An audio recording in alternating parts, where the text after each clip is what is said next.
So I'm working on a little game that is starting as a game jam project.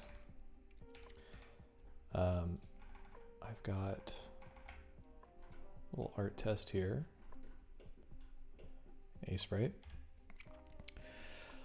I don't really have the full concept fleshed out, but essentially I want to make a little Pikmin-Style game in PICO-8. And so I was starting to prototype mechanics. I've got this little prototype here. I had two different versions of this running.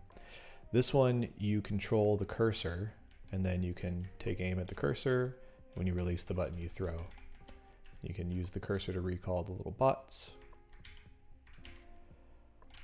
I can load up the other version.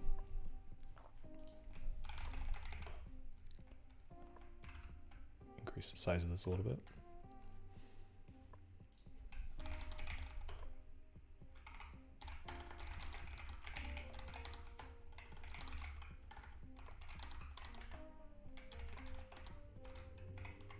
Just pulling back in an aiming animation that I need to work on in a sec.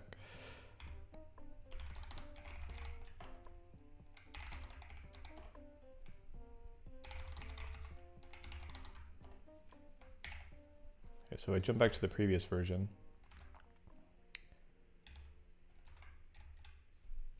Let's load and break.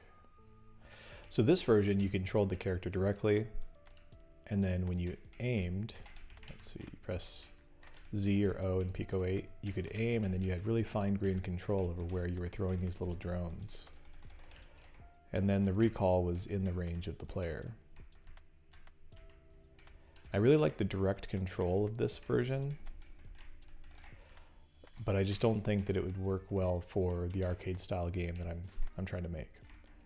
I want someone to play this for about 10 minutes. I want to be able to drop in and quickly figure out the controls. And this one, pressing an aim button, targeting where you want to throw, then pressing a second throw button just seemed a little cumbersome for this style of game.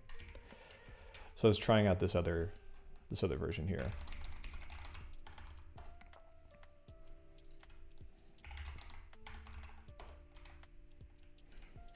With the cursor. This feels a little more straightforward. I feel like the cursor's a little slow right now. And the camera still follows the player. The bots follow the player also. You hold down the throw button and you get the little aiming arc.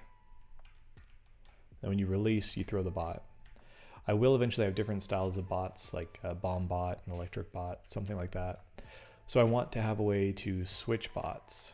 So what I'm thinking is this recall button, PICO-8, you only get 2 buttons in addition to the arrows. So while you're aiming, the recall button might switch which bot you're throwing. And the other thing I'm not sure about is the recall here is on this cursor, which matches Pikmin. But I really like the recall being on the player. So I'm not sure about that yet.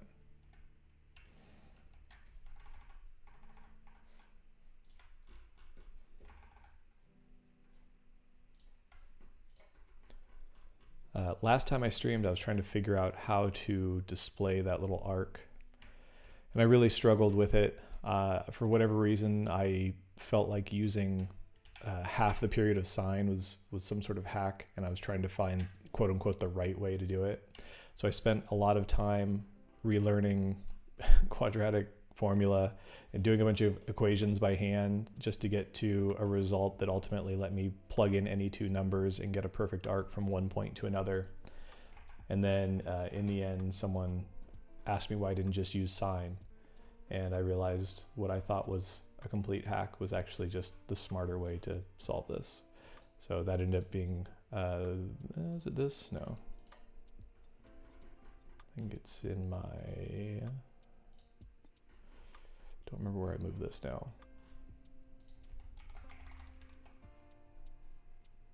It's this one, in this helper, where I defined a point.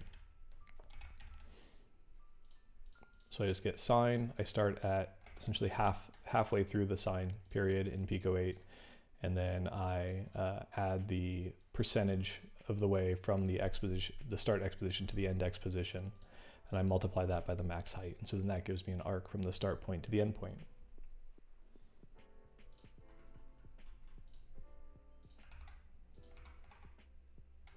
It's been a little bit since I've cleaned up my project board, so I'm going to take a sec to do that. Eventually I do still want to add pathfinding. I've added map collision to the player. The bots do have an idle animation. Eventually I want to have a spawn point for the bots. I was debating if it would be inside of one of these little dome buildings, or if it would be like if you'd go into the building and then have some sort of machinery or NPCs that you talk to spawn bots, or if I just make a separate building like that for each of the bot types, and then those are essentially little bot factories. And that would mimic more of the Pikmin-style gameplay.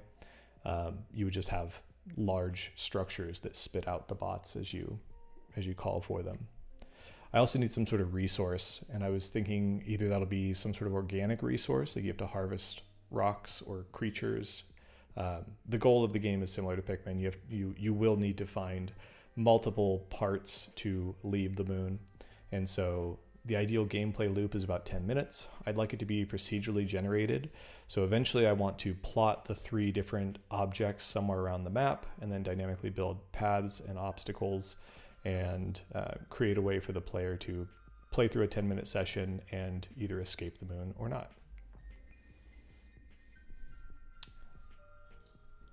So yeah, procedural map generation, that's probably far down the list. Music's probably after, actually no, procedural is gonna be later. I originally had UI, there was a timer and a bot count indicator. I wanna bring that back in. I'm just gonna name that UI for now because I turned that off. I want to have some sort of simple win cutscene, lose cutscene, an intro cutscene maybe that explains the story. I'd like to avoid having a lot of text on the screen. Map layout is something I want to do sooner. I do have map collision for everything now, actually. So my map collision is handled on my entity class. So I can define true or false on map collision, and then when you move something, it will make sure both axes are not colliding. And then the reason why I do that is so that you can slide off of objects. So as the player hits that pillar, it slides. This is another problem though. Right now the cursor and the player are independent. The player just follows the cursor. So I do need player pathfinding in addition to bot pathfinding.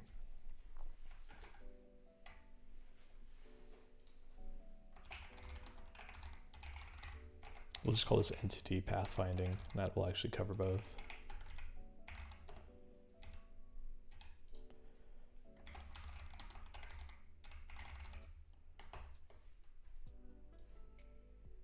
That's going to be up here somewhere. Yeah, some sort of map layout. Off-screen objective indicator. I don't know if that will be useful anymore. The thinking there is I wanted to provide some way to inform users that there was an objective nearby. Because again, I want this to be like a 10-minute session, I was hoping that I could kind of point them in the right direction right away. Maybe that ends up being an indicator for the first objective, so the player knows where to start.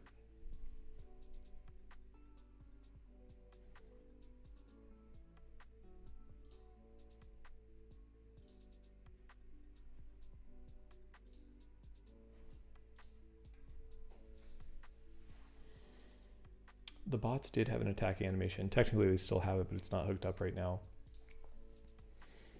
Entity pathfinding, map layout. I need to have some sort of enemies, and then I have to decide if I want the player to lose health also.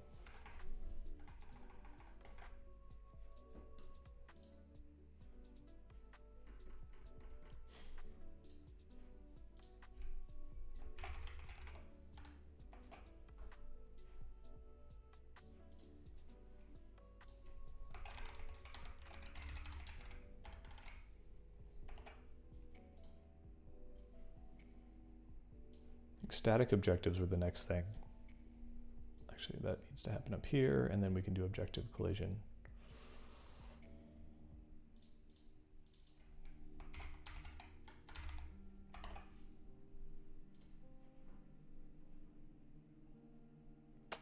this was a bug, but because I'm going to rework the UI, I'm going to leave it there because it'll probably end up being a problem anyway.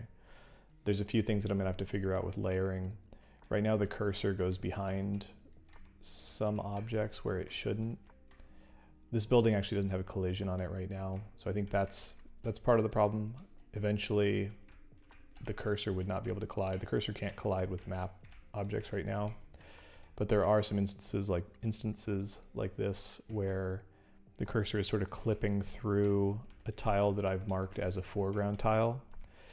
So there's this instance, which actually works the way I want it to.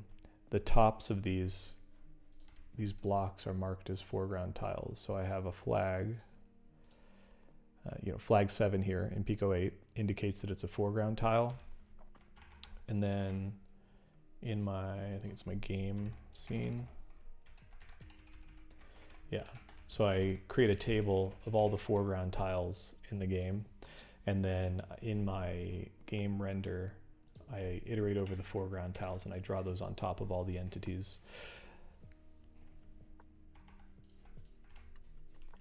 But I think my Y sorting is going to need layers in addition to entities, and then I'll have to draw each layer in order instead of just drawing all the entities in order of the Y sort. That's what we're seeing here too. Again, the car doesn't have a collision and there's no entity to entity collision. So that's probably the next thing I should figure out.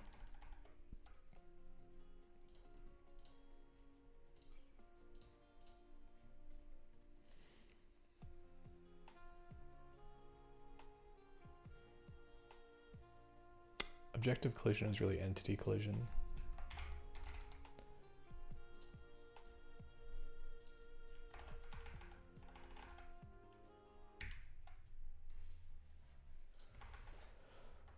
So let's see.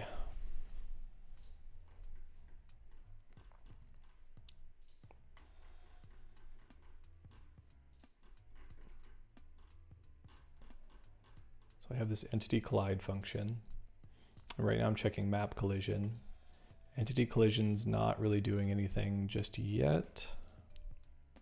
This was code that I copied over from another cart that I was working on. So it won't work directly. We'll have to tinker with it.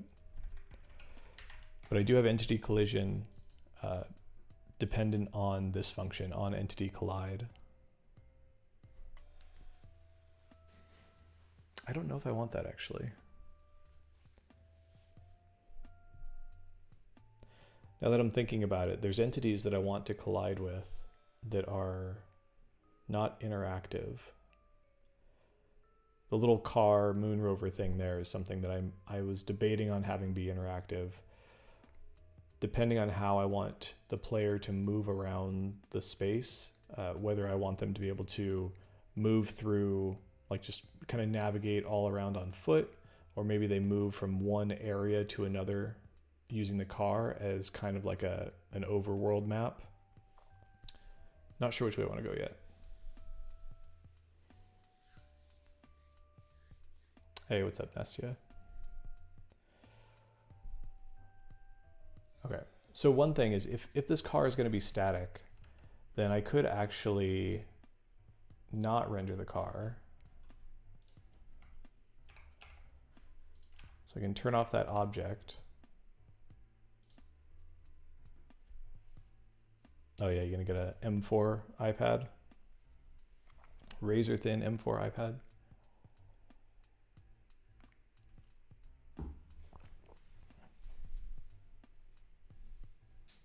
Yeah, the Airs are nice. I've still never bought myself an iPad. That's something that I want to get soon. Let's see, so I was gonna put the car in here as a map object. So I could go back to my sprites. And I could just mark these lower tiles of the car as solid sprites and these upper as foreground sprites. Oh, but the problem is I was rendering it as an entity so that I could mirror these tiles and save sprite space.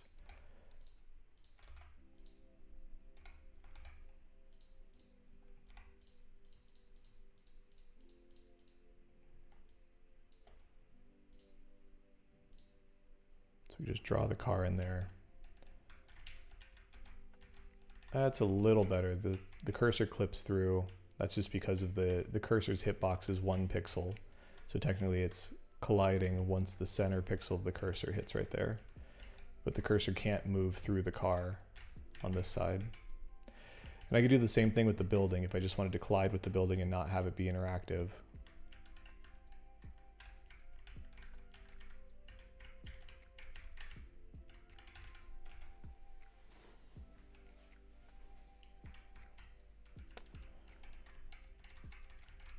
Okay, maybe I should make some sort of objective.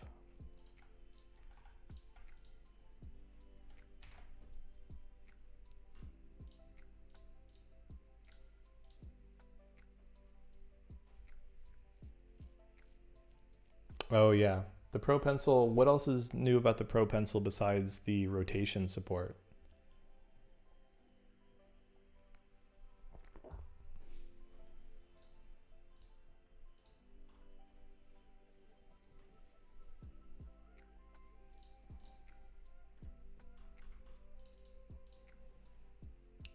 Let's see, I want to add, I feel like I want some sort of class to represent both static objectives and enemies. I do have this objective class. This is from my very first implementation.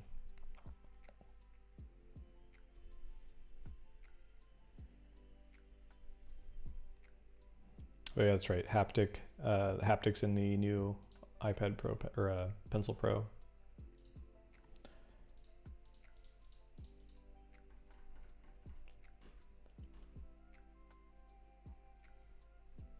Let's see if this still works.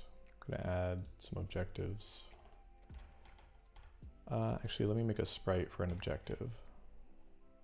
Some sort of placeholder.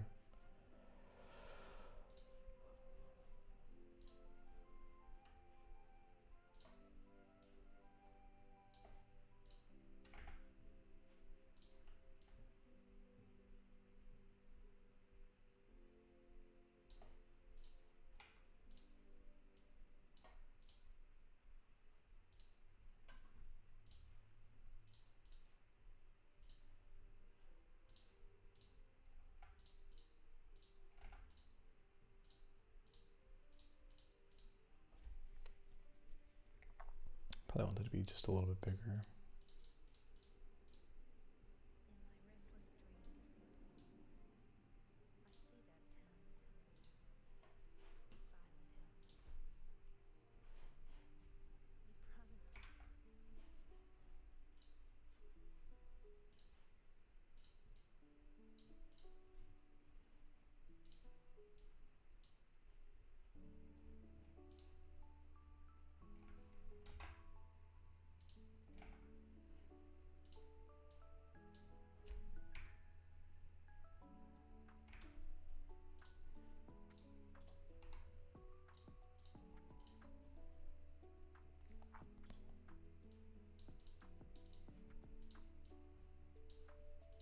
Just gonna make this a 1 for now.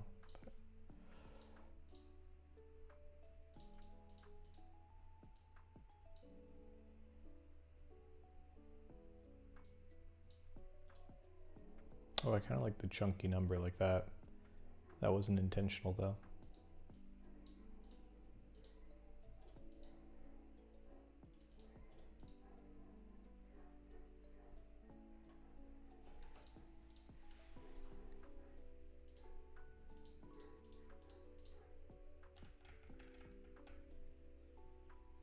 Yeah, I'll leave that.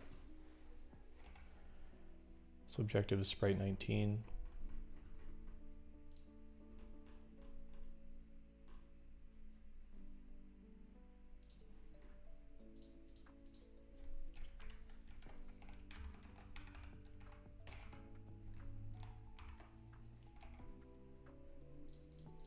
And if anyone's got any questions about what I'm doing in PICO-8 or the way that I work in VS Code, let me know.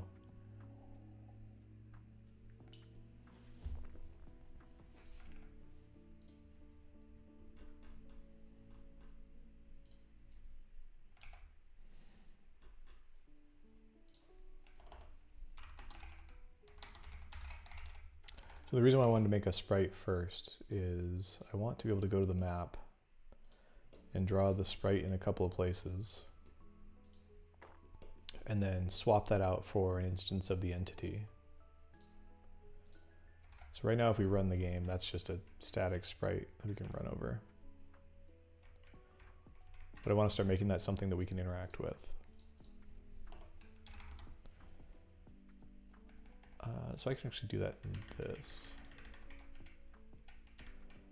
So in this loop, I'm looping over every map X value and every map Y value, getting the tile, and then here I'm checking the flag on the tile to see if it's a foreground tile.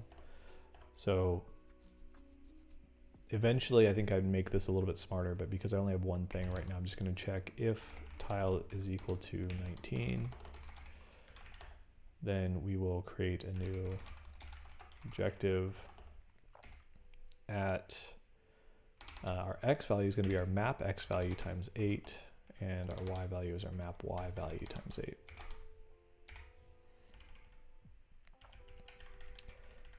And then we want to remove that map tile.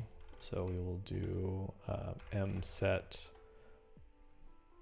mx my 0.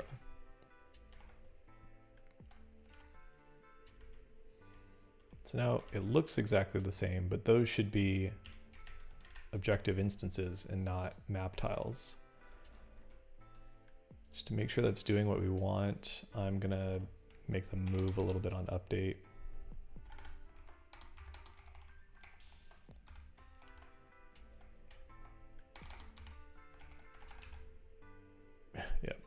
Yeah, so now those are instances of the objective class because we're moving them around with the objective update function.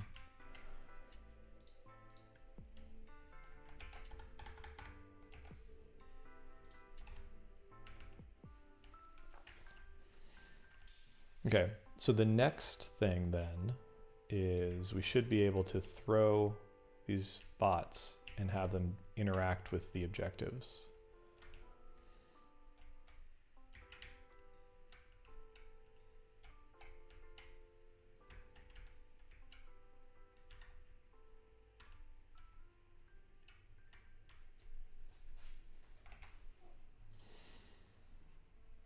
I have a handful of helper functions already.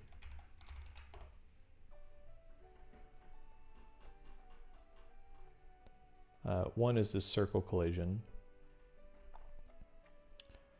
So I think what I want to do is when I throw a bot,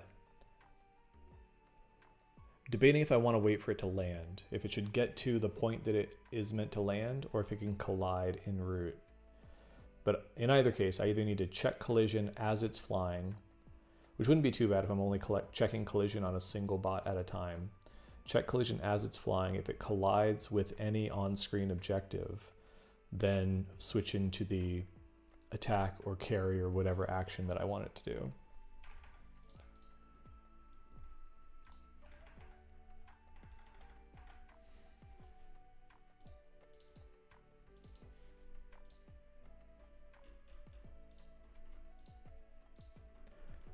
So my entities have different states. So I can switch state by assigning a string that matches the state name. Yeah, I do have plans for more tutorials. Jose, hi.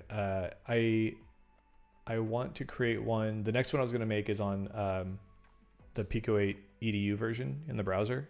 I want to walk people through how they can create PICO-8 games for free in the browser and how they can easily share them. I also want to do a tutorial on coroutines in PICO-8. I think it's a feature of PICO-8 that can be kind of cool depending on how you want to build your games, and I don't think a lot of people know how to use that. Is there any other tutorials that you'd like to see, Jose?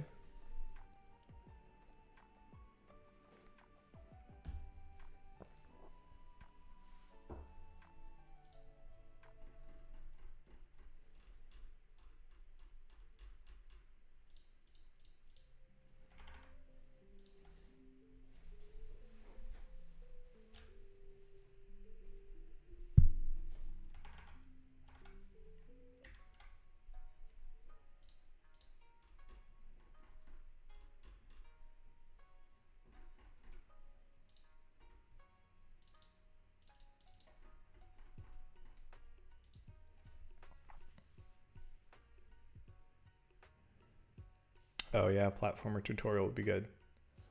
I feel like there's a few of those out there. Not that I couldn't make my own, but platformers are definitely my go-to.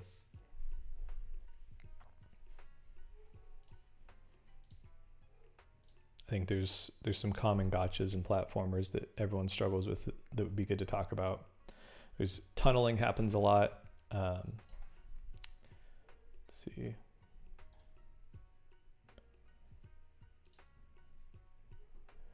Like when you, a lot of times you'll have like a player and they're moving down and they'll be landing on some sort of object, some tiles, some bricks. But if they're moving at more than 8 pixels per second or per frame, like if they're at 12 pixels per frame,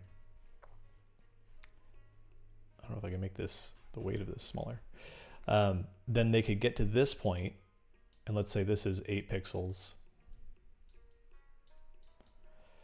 They'll get to this point and then they'll move another 12 pixels and suddenly they're through the platform. So that happens to a lot of people, and that's something called tunneling. And I've solved that a few times in platformers that I built. That'd be a fun thing to do a little lesson on, just to help people get past this point.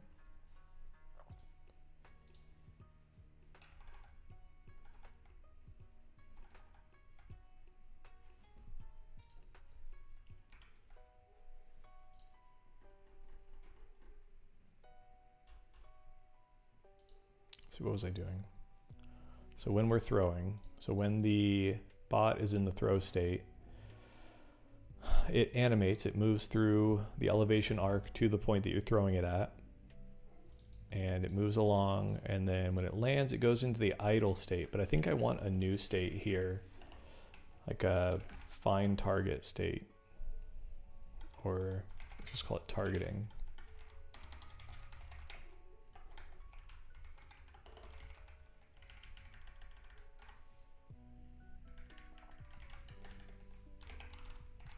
So I want them to go into targeting.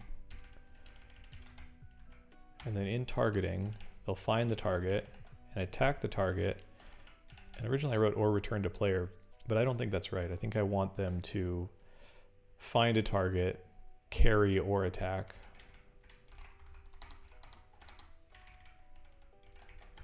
And then else go idle. And the player has to recall them if they want that bot back. So finding a target. I need a target radius, I think.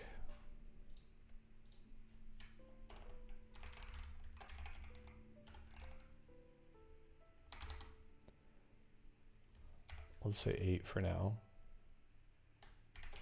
Let's put this up here.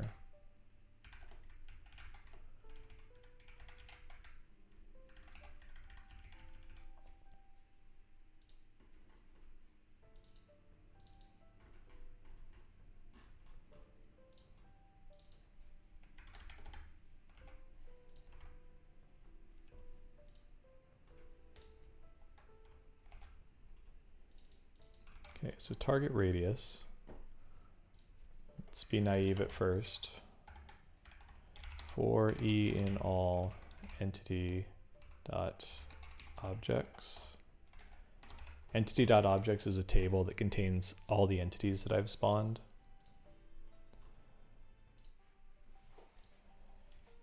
So we're going to look at every entity and maybe do an on-screen check first is what we should do. And then if they're on screen, then we check if they're colliding. So to do that, I have the call function, and I want to check if two circles are colliding. Circles need to have a table with an X, a Y, and a radius.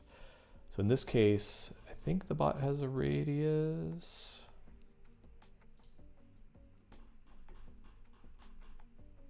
Yeah, every entity has a radius of 4 by default.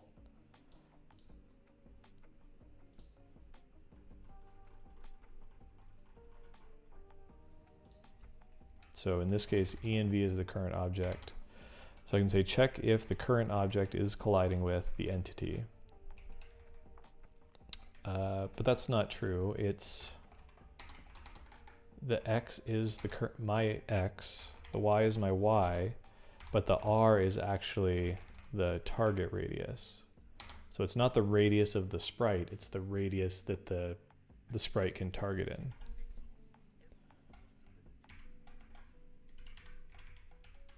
And so within that target radius, I want to see if the current entity is there. And so if circle collision entity, then log collision with entity. I'm going to tail my log. Then run this, and so I can move down here. Let's throw the bot. And there it's colliding with the entity. Then I recalled it. Yep. So my logs are popping up. It's colliding fine.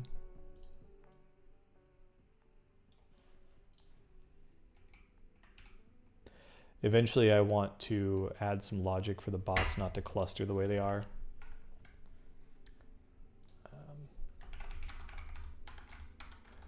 Bot clustering logic.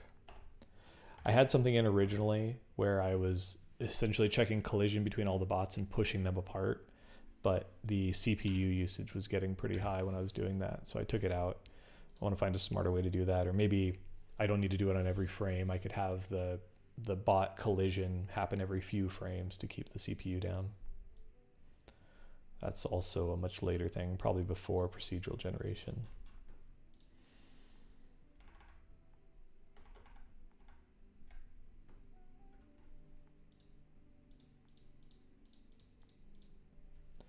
So something else we need to check. Check collision layers, flags. I'm not sure what I want to call it. Eventually, I think I want to define kind of like how Unity or Godot have collision layers, define the layers that an entity exists on and the layers that it collides with. And then this check would be a little bit smarter. So instead of the targeting method handling this entity collision check, I would be able to just iterate through the on-screen entities and then call a collision check, which I kind of already have. But this is checking entity collision at a specific point. So I could use this, but it also does map collision. And I might have to pull that apart. So right now, if you check collision, it's checking both map collision and potentially entity collision.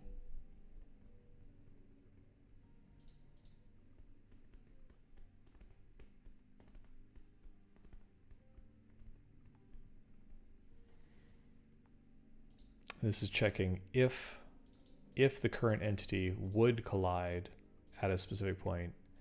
I think this is all inherently flawed. I think the way that I've written this collision check, I actually want this to just be map collide directly.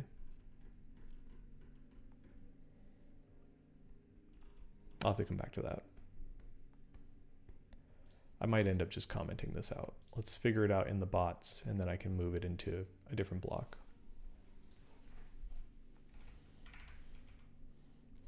So this is checking if we're colliding with the entity, then what? We want to know what type of entity it is. I try to give everything a type key. So in this case, I can check that it's type objective. So if e.type is equal to objective, we'll check the type first. So if it's an objective and the bot is colliding, then collision with entity. We actually don't need that log anymore.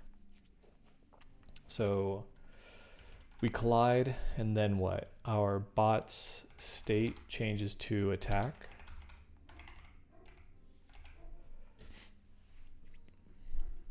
And this is some logic from the very first spike I did, so I don't know if this is actually good anymore. And this is having the bot automatically return to the player. So if the target's health is 0, then the bot returns to the player. It switches back to follow state. it's added back to the player bots table.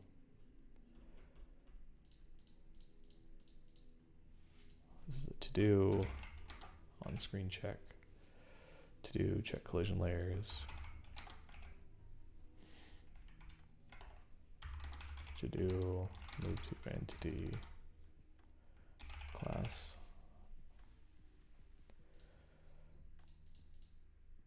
So this is the find target. Oops.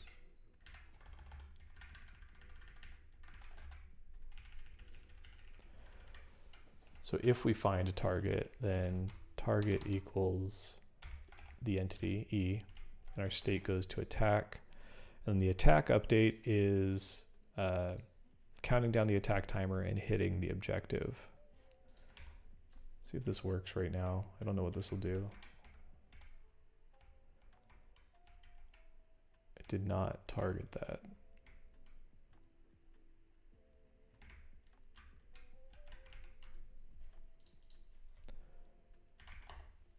Let's log and make sure we're getting in here.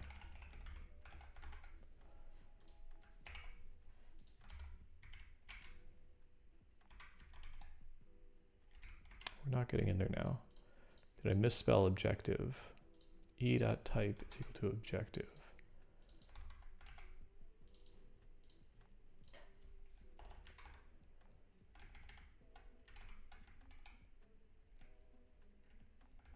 Oops. That's not what I wanted to change. Type is objective, go back to bot.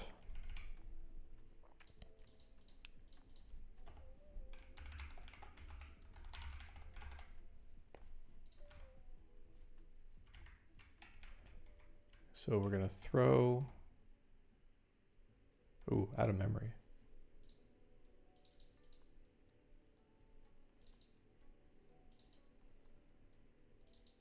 E should be an entity, type. Maybe I don't have a default type.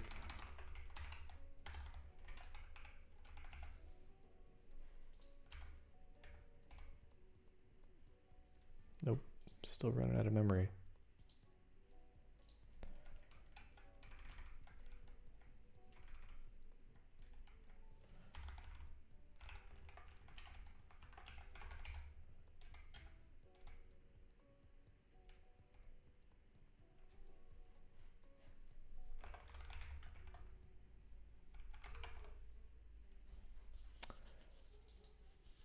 This might be a problem with my class inheritance setup, where type is actually trying to do the type function.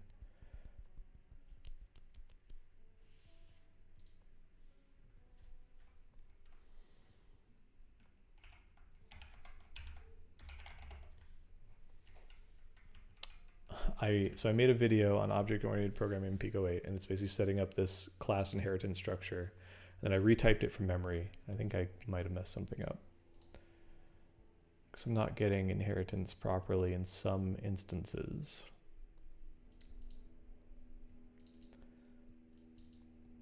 So when you extend something, the index is itself, set the metatable of the table to a new table, where the index is the parent class, set the metatable of this table to a new metatable, and then return the table. And then when we initialize, we take an optional table, we set the metatable of the new object. That's actually redundant.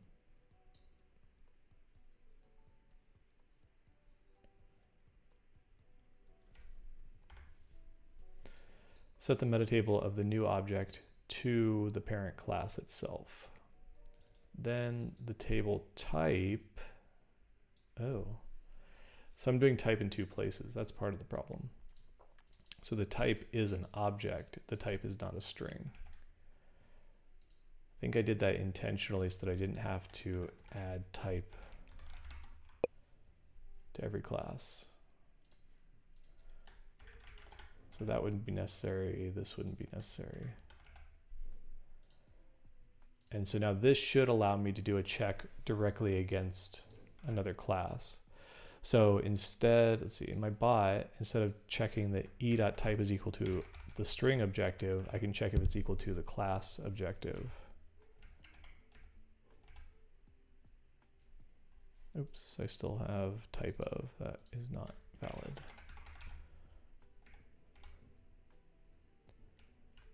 Okay, not getting a memory error. There we go. Okay. So this is calling a function that doesn't exist anymore, create energy. So I used to have these little energy spawns.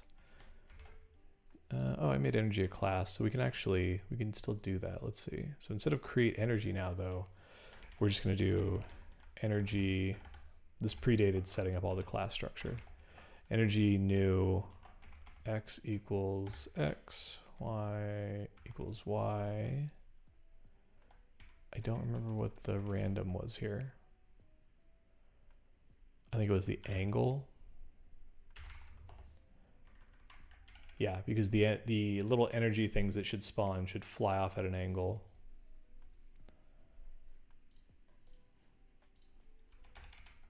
So A equals rand. Just new line these. I'm pretty inconsistent about spacing when I'm working on PICO-8 games in VS Code because I'm so used to the constrained space in the PICO-8 editor that I tend to leave off spaces around assignment or arguments and function calls. But in something like JavaScript or Ruby, I would be including those everywhere. When I work in Lua, my brain still switches into PICO-8 interface mode where the space is limited.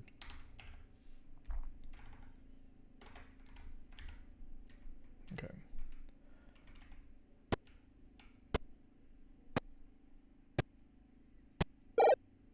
Yeah, so that spawned some sort of entity, and then it moved to the position in the UI that I was originally counting how much energy you had.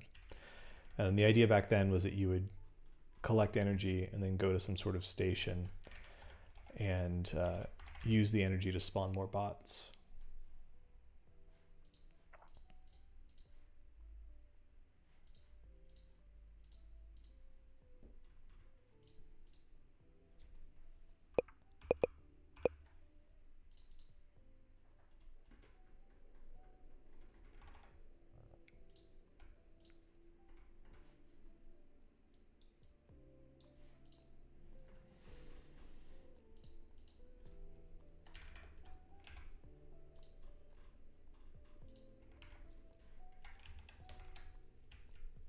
Okay.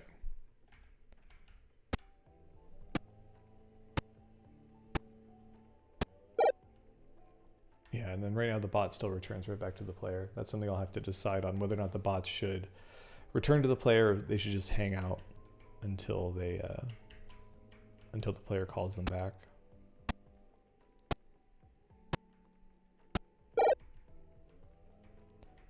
And the bot should have, I think it was an 8-pixel target radius. So if I throw it close enough, it should attack.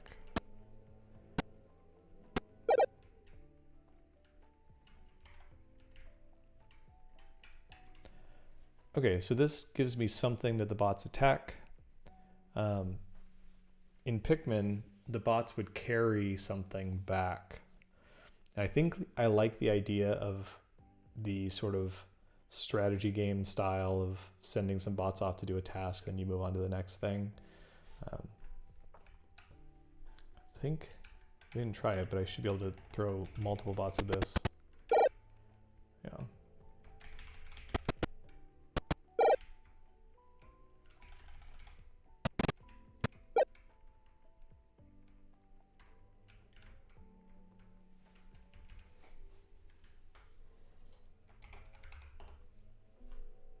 Get rid of this log.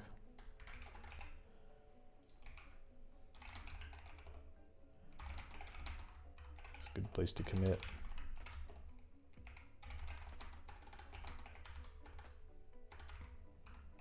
Re-implement objective attacking.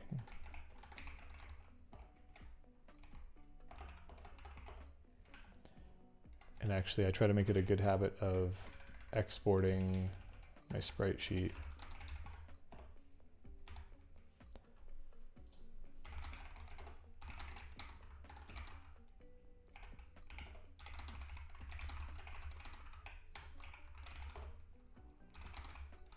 I think I'm ready to just bring this back into the main branch. I made enough changes now that this is my main focus.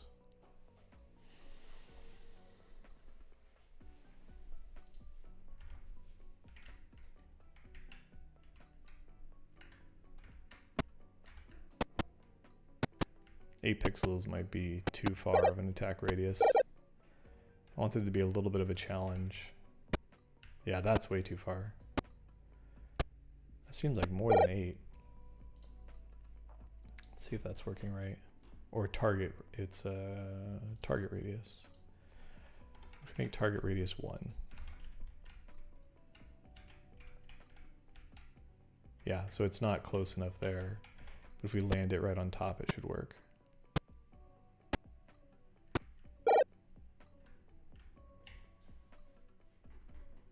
I don't think the bot should go right back.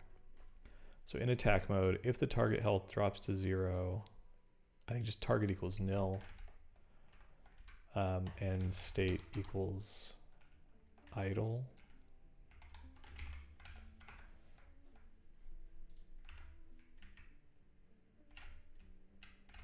Ooh. Oh, I missed both of those. So I think technically this bot is floating right below this one. It hovers a few pixels above its actual position, and that's what the shadow indicates over here. So, and then this one missed by 3 or 4 pixels on the diagonal. So that obviously is not what we want.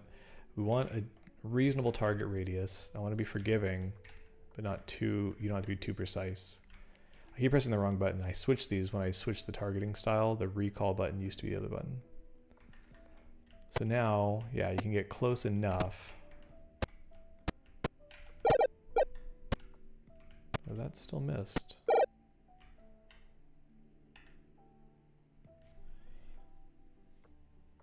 Ah, okay, I know what's going on. I have a mix in this game of like center origins and corner origins, and I want to standardize on everything being in the center. So right now the objective is drawing the sprite at the corner. So the target is actually up here. So I could probably throw something right here. Yeah, and it still attacks. Because it's trying to do a 4 pixel radius from the top left corner. But I actually want a 4 pixel radius from the center. So the objective is 8 by 8. So we got a width of 8 and a height of 8. Which actually I think is my default in entity, so I'll leave those off. So right now it's 8 by 8, and I want to draw the sprite at x minus width divided by 2 and y minus width divided by 2. So now I should be able to get within 4 pixels of the center of the sprite. And that might not be enough.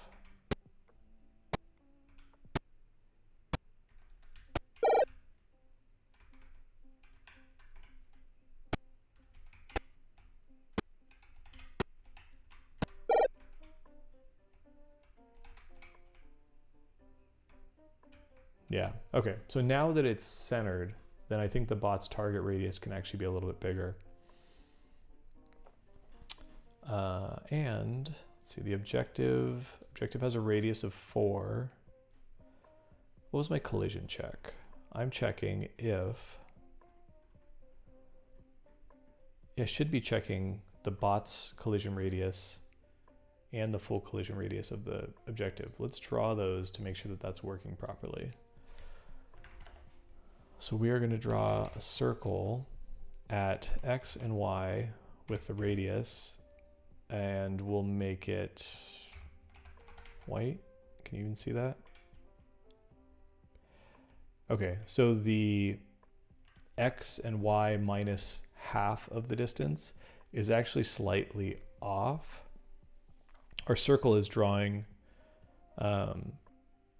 1 pixel to the right and 1 pixel down. So let's do seal both of these so they round up.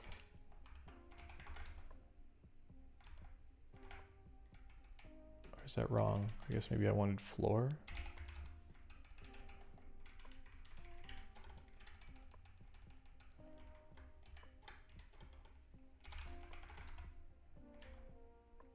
Neither of those works. Why not?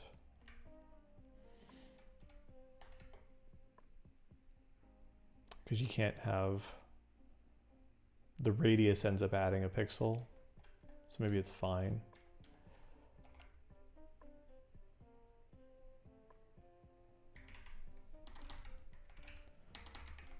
I just subtract 1 on each. Oh, this is where I'm drawing the sprite, not where I'm drawing the circle.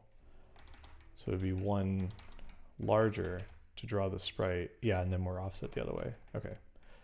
So I think it's just has to do with how we're drawing circles. And I'll actually draw that on top so it's easy to see. And make it another color.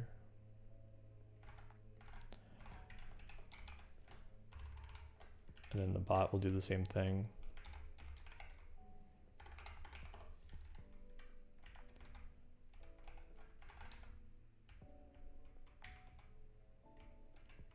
So we should be able to see it attack when we land one of these just right.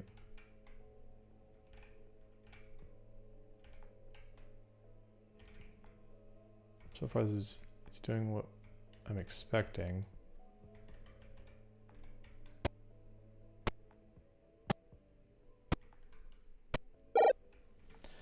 I think an even bigger target radius on the bots would be good now.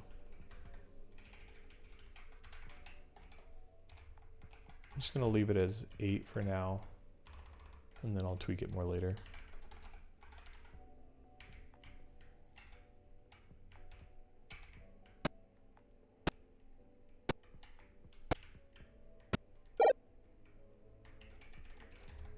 Okay.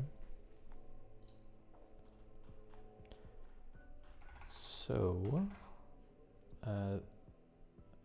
I consider this done. I want to add more static objectives, but we have a static objective that works. I have some entity collision. I have the bots colliding with the objectives, but I want to set this up as generic entity to entity collision. So I need to come back to that. Entity pathfinding is something else.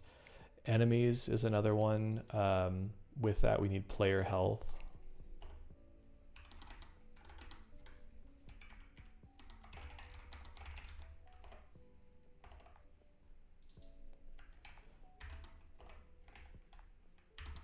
Forget how to do checkboxes. There we go.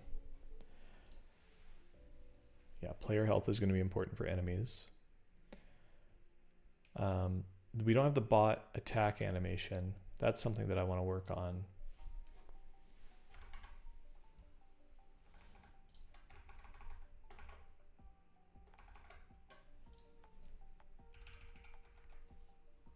Okay, so when a bot is in the attack state, then the attack timer goes down until it does a target hit. I think in this state, I want to move its position, and I want it to sort of hover outside the object and swing in and kind of bop it and then come back out.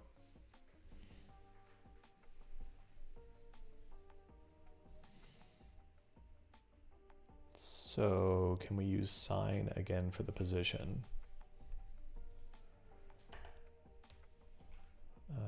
X is going to equal some value based off of the position in sign, and Y will equal some value based off of the position in sign along the line between the objective, the bot, and the objective.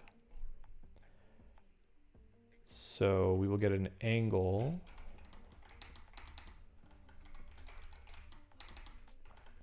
that uses atan2. Then I always do the target's position minus the current object's position. So in this case, we're going to do target.x minus x, target.y minus y. That's it. So then that will give us the angle from the bot to the objective, depending on where the bot landed outside of the objective. Yeah, we have the target. So when you're in the attack state, I think we also want to follow the target.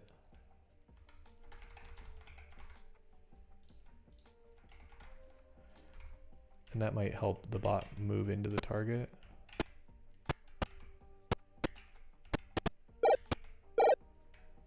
I want these to move closer if they land a little bit farther away. Yeah, it kind of zoomed in there, I think.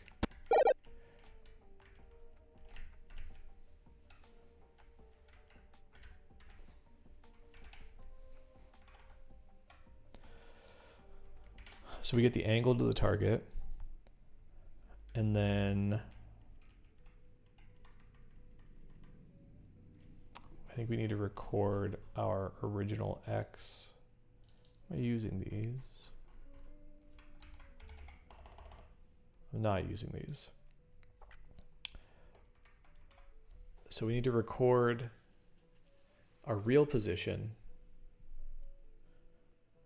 So we can do this in the draw. We're not necessarily interacting with the position. We don't have to change its position. So maybe this doesn't go here at all. And instead in draw, I might change these states to have an update in a draw function. So follow would just be another table with an update and a draw. Not all of them need it, but the trade-off is right now in my draw function, I have to change those positions. So if state is equal to attacking,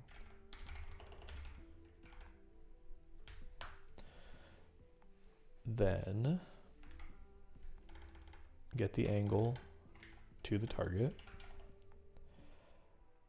and then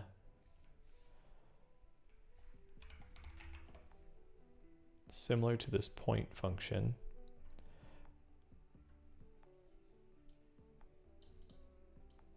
I only want to have half of the sine arc. So I'm going to go back to bot, and now we have an angle.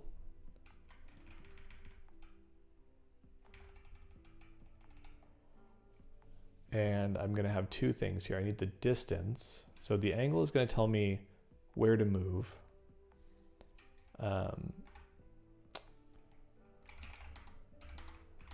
Local D equals dist from current object to the target. And that tells me the total amount. So at the peak of my sine curve, I want to be at that amount. And then I want to move back to my original position. So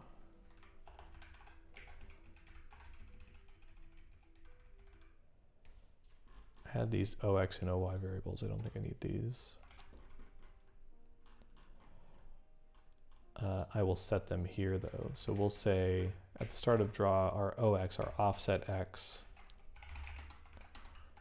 equals 0 and our offset Y equals 0. I can do this one line.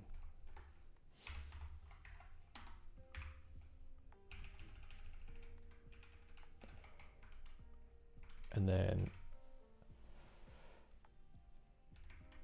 our draw needs to take that into consideration. So we're going to add our OX, and at the end of this, we're going to add our OY.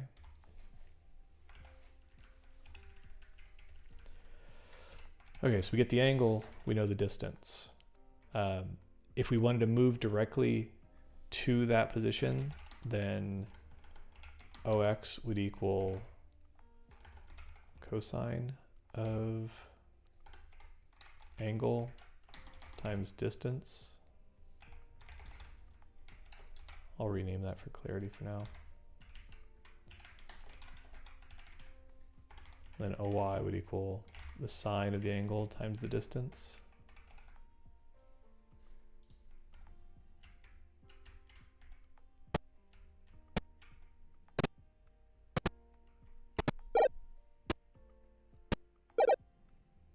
not moving in.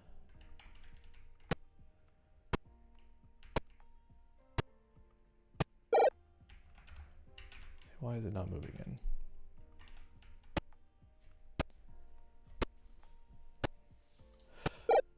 So if my state is attacking, which is not the state, state is attack, not attacking.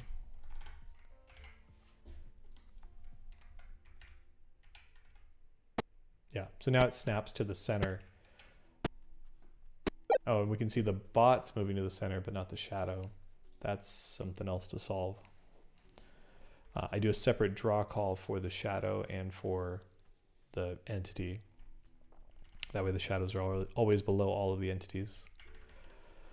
So now though, we don't want it to snap all the way. We want distance. We want a portion of the distance. And that's where this comes back in. So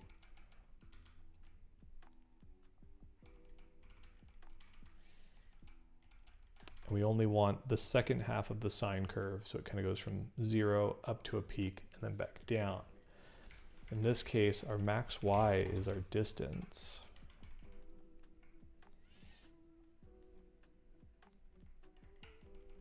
And then,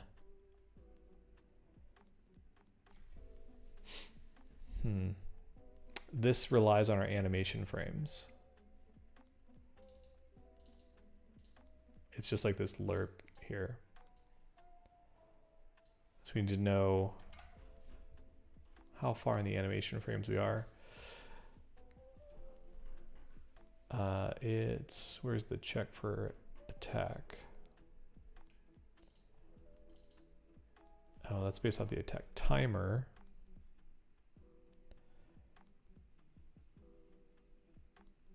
Oh wait, this is throw. I'm looking at the wrong thing. So this is based off a timer. And so the timer counts down. When it gets to 0, the target is hit. So when the attack timer goes all the way down to 0, that's when I want the distance to be maximum.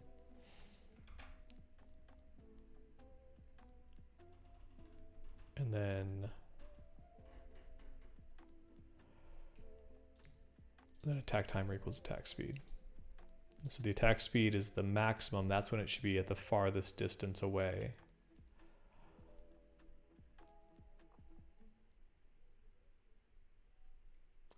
I kind of need this value to ping pong. So what I'm thinking is right now it gets set to attack speed 60 frames. So it says at 60 frames, start counting down. And then when you get to 0, snap back to 60. And if I animate based off of that, I could have the bot kind of swing in and hit, and then it would just snap back to the outside and swing in and hit. So what I almost want to do is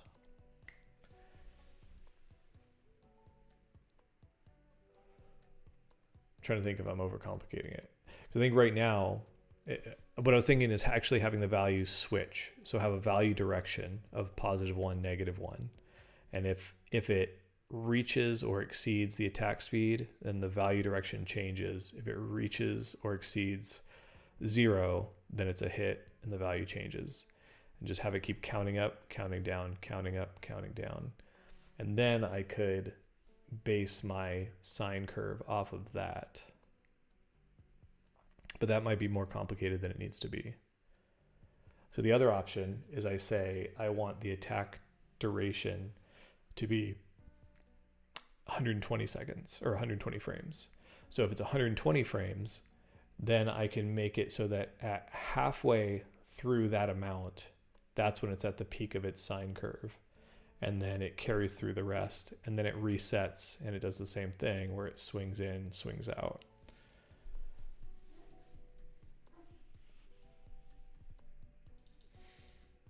I actually don't like this being called attack speed.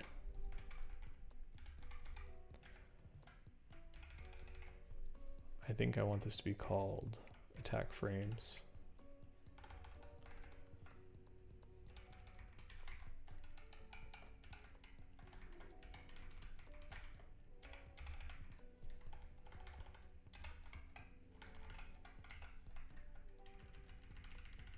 Didn't change it right here. Tried to be clever.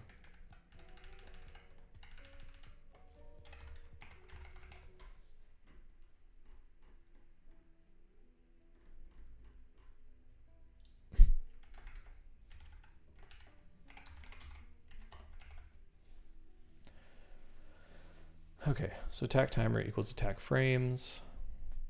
Attack frames are going to equal 120.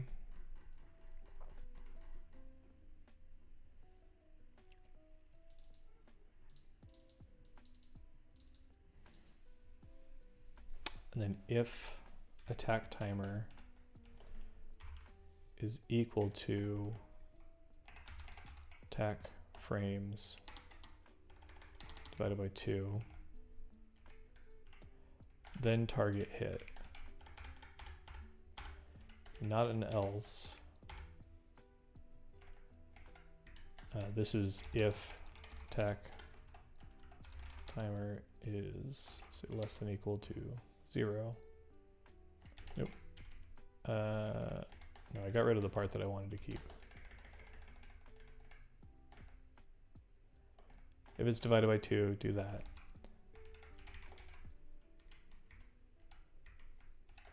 Attack timer should always tick down. And then if the attack timer is less than or equal to 0, we do that.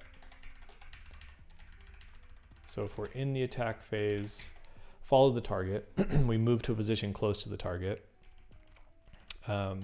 reduce the timer by 1. If the timer is equal to the integer division of the timer, or the total number of frames divided by 2, then the target gets hit. And then if the attack timer is less than or equal to 0, we reset the timer. And then if our target's health is less than or equal to 0, then we go back to idle state.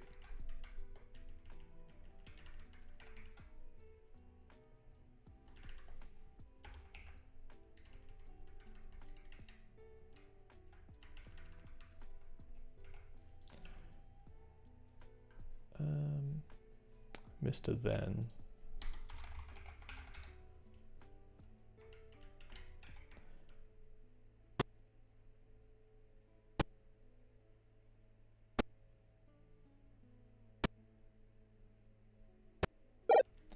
Feels slower. It should, well, I guess it's going to be quick to do the first hit. Without the animation, it doesn't really seem like it makes sense, because it's going to be quick to do the first hit, and then we won't see a hit again for 120 frames. I may still want it to be faster, but now we need to actually animate that. So now we have the attack timer as a fraction of the attack frames. So if we go back to our draw, if the state is attack, we get the angle, we get the distance, and then we want to move a portion of the distance. And this is going to be times distance times sine of, it's basically this.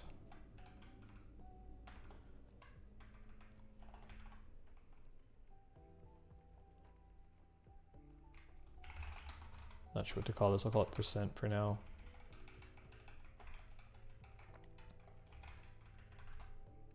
This is going to be the sine of 0.5 plus the attack timer divided by attack frames times 5.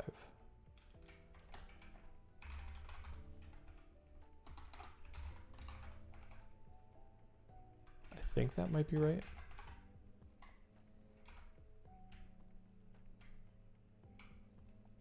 Hey, Terabyte. Oh, it's so slow, but it's doing what I want it to do.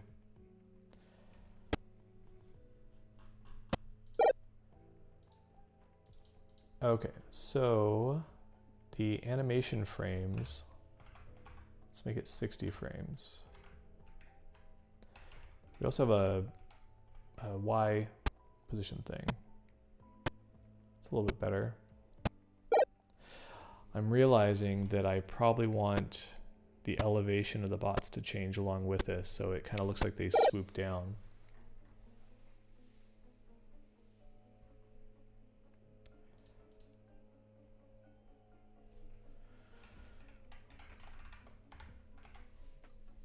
So the elevation is also modified, and it's going to be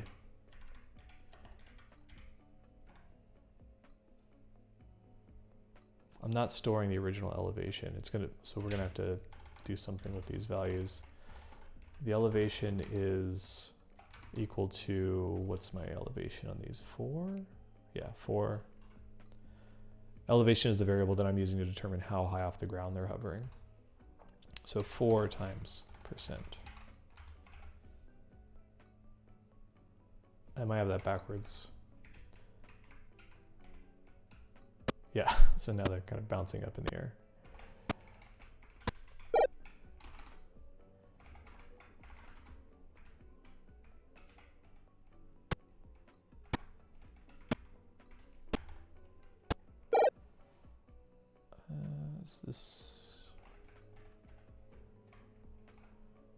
What am I trying to do here?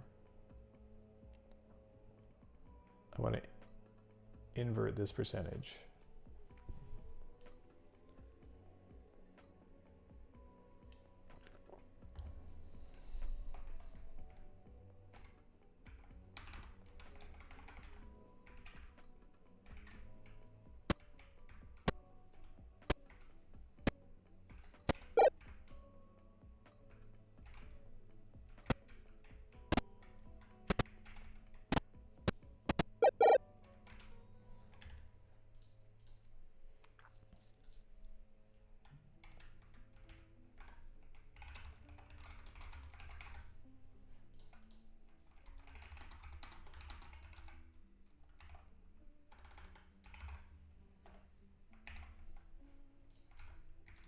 Make sure I'm getting the numbers, I think.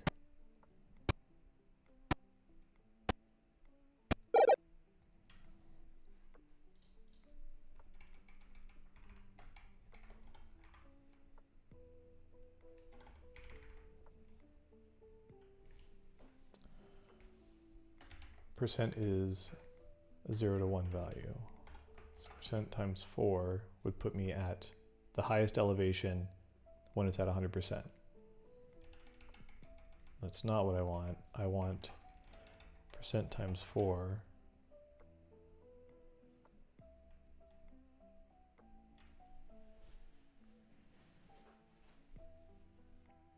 Oh.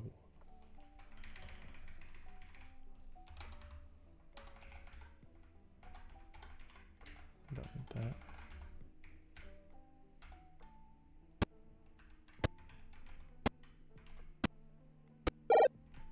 Yeah, that's more what I want. Without fixing the shadow and the Y sorting, it looks a little goofy.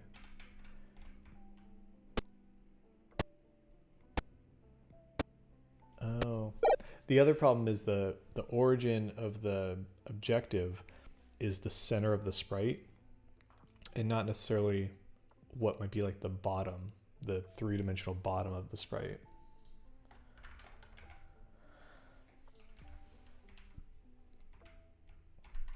So I think I might want to have the origin like not all the way at the bottom of the sprite, but kind of near the bottom, so that when these bots move in,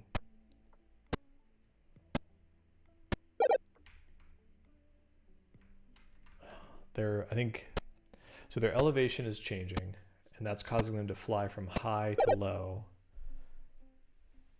The shadow position's not changing, and I think that's probably stopping it from reading properly. So I will set these OX values. I'll bring them back up here.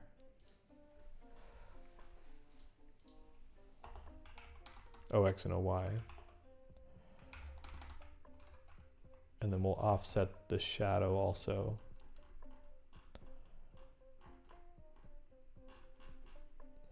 shadow drawing somewhere else. So I'm going to move these offset X and offset Y values to my entity.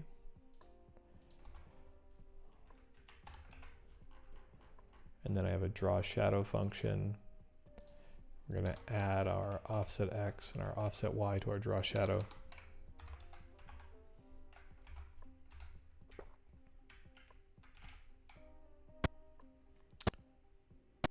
That didn't work. Oh, it's because in bot, those offsets are local.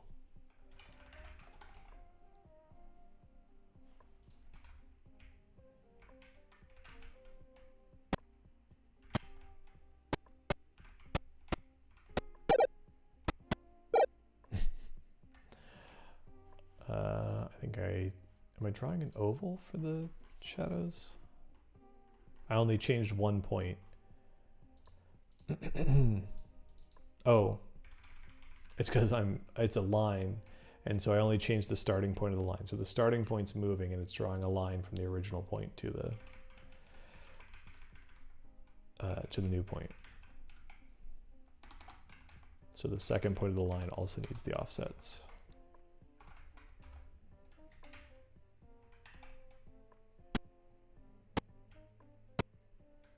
That's a little better now with the shadows moving with them.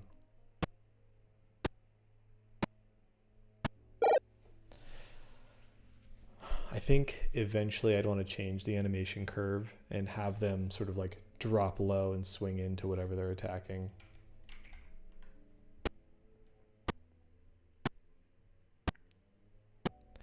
I also want the shadow to show on top of the sprite.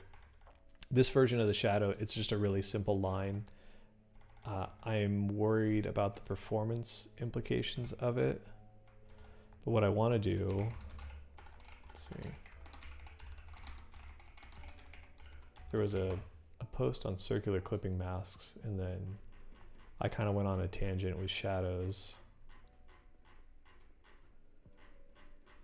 Yeah, here it is. So something like this. So these shadows are actually a separate palette, and so as the shadow crosses over the sprites, it's getting the darker value from a second palette, and then it's sort of punching through a layer and drawing that layer over top of the original background.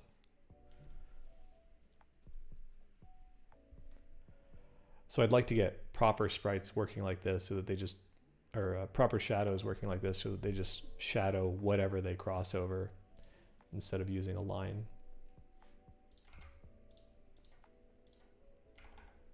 But you start with something and then you improve.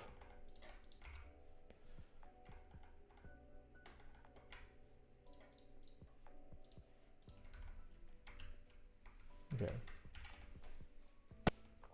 I think I would actually want these to be a little bit faster still. 30 might be too much.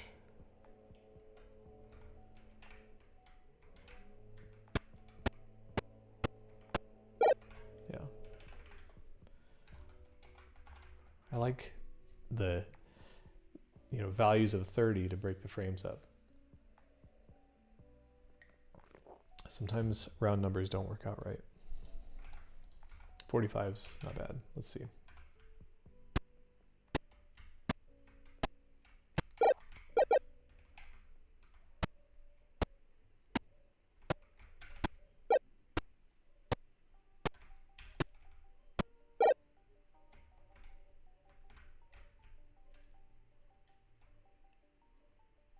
Okay, it's pretty good.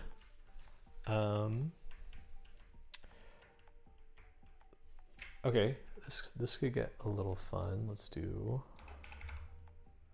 make sure I've got, don't have any logs. This is old stuff. Let's go into the map.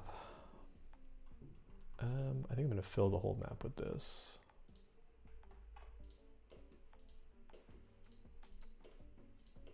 This is just a solid tile. Eventually, when I get to procedural generation, I want to start with a full collision and then carve it out. So let's get an empty tile and we'll carve out a little path over here.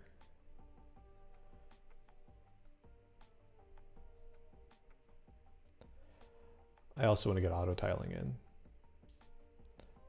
The tile set that I've come up with is just it's all sort of placeholder.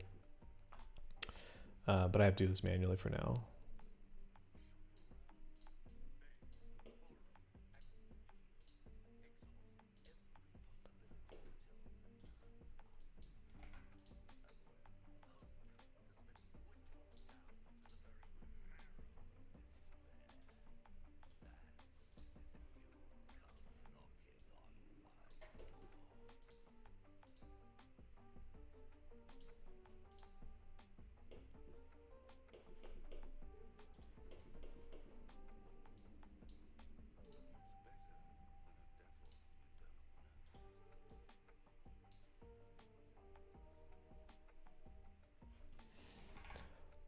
Well, maybe I should do a tutorial on auto tiling. That's another thing I've done before. Is this mine? Yeah. Yeah, so here's an auto tiling cart. All the code's in here. Hey, Evan. Or the code should be in here. I don't know, maybe this doesn't work in Safari. But this cart has a simple auto tile setup. It's been a while since I put this together. Oh man, it's been 5 years. You can see it right down there. But this lets you, it's actually a test where you can draw in the sprites, and then you can hit X and Z or O and view different tiles. There's like a forest tile and then one with variations, and this, it sort of reflows and draws in randomized tiles in some places as you draw it. So I have this logic, I just need to dig it out of this cart and build it into this game.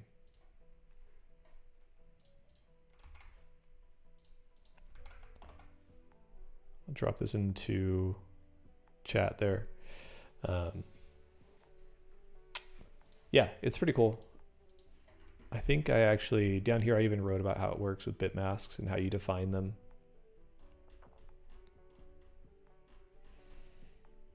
I don't know if my implementation's the best. Again, this was 5 years ago. It was an idea I had at the time, and I haven't had a chance to take a look at this code again. But you just define a series of sprites. I wish this code would work.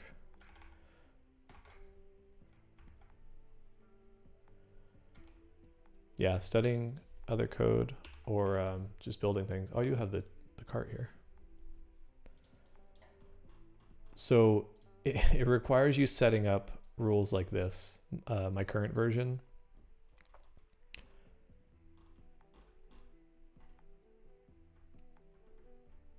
So those different versions, they get more and more complex. The one with variations, I think these are randomized values.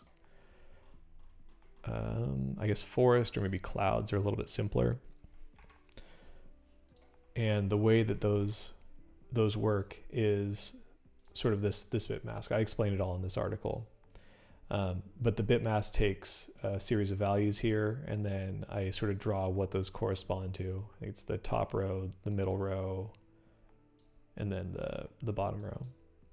And so once you get used to it, you could define these by hand, but it might actually be nicer to make a tool that lets you do it. Which I think some other people have worked on auto tiling tools. So this was the example of like basically not auto tiling. There's a single tile rule. I don't know if this code's big enough. Yeah, so there's basically a single tile rule up here for tile. And so it essentially says, no matter what, tile 16 is what you use. And then the next one, platforms. I think it was just meant to be horizontal platforms. So this gives you the horizontal endings. So if you had a tile set that was just hovering platforms, a simple rule set would work. And then they got more and more complex. So this is just a little striped tile set. So this was the same design on every tile, but it seams the corners. And then cloud starts to add some variation where the sides are different. Forest has the tops of the land. And so this starts to look more like what you typically want when you're building out a tile set. And then, like I showed a minute ago, the variations has randomized tiles so that as you build out your level, it'll throw in some randomized tiles, these little like break up the pattern or add little flourishes here and there.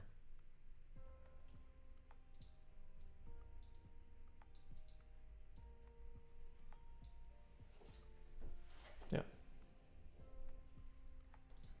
This is fun to build. I want to go back to this.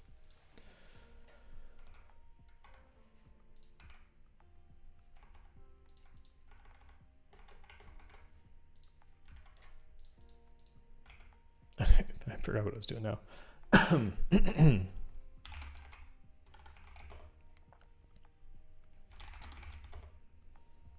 Oh, right. So we still haven't committed the attack animation. Yeah, no problem.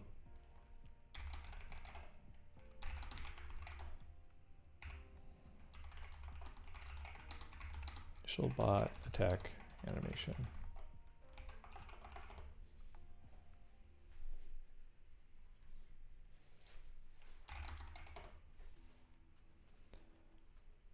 Oh, no, don't worry. It's not a distraction at all. I'm happy to chat with people about different things.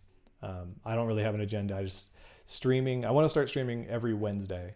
If I can at least stream every Wednesday, I've got a good 2-hour block where my wife takes the kids out to karate and I can focus on a little side project for a little bit. So it's the best time of the week for me to have some quiet streaming time, and it keeps me accountable.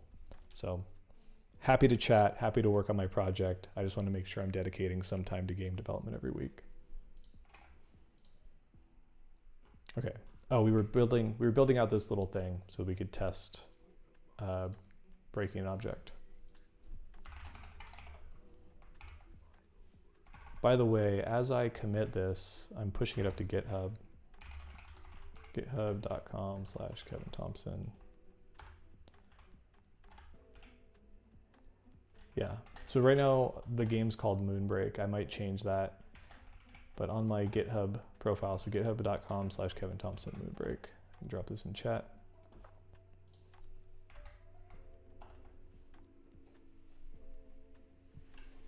I'm glad you like that tutorial. I really like using the env table to save tokens and to build sort of a pseudo object-oriented structure. My day job, almost everything's object-oriented, or used to be when I was writing more code. All right, I'll see you on YouTube, Evan. Yeah, I've worked in object-oriented code for over a decade, and so it's just easier to think that way. And I wanted to find a way to be able to write object-oriented code without sacrificing tons of tokens. So that was always the argument that anyone had against using object-oriented programming in PICO-8 was as soon as you start creating objects and classes, you just lose most of your tokens.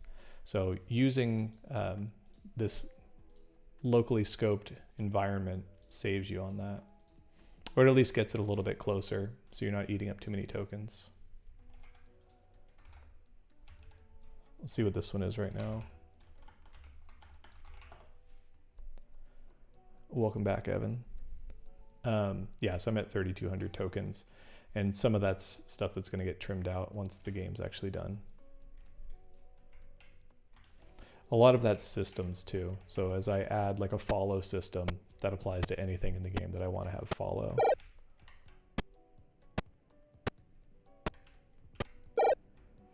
So I have those as objectives. Let's see. I want a different type of objective. Originally, so eventually, I can't point with my mouse cursor in PICO-8, but these rocks up here, I was thinking they could be destructible, or some version of them. I think I'd like to make them more interesting.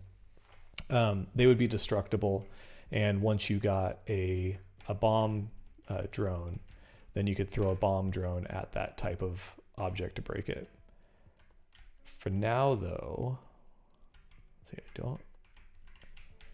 I don't have collision with these. I want entities that I can collide with. Yeah, I make YouTube videos. I've made a couple. Anyway, I'd like to start making more. But if you go to youtube.com/@KevinMakesGames.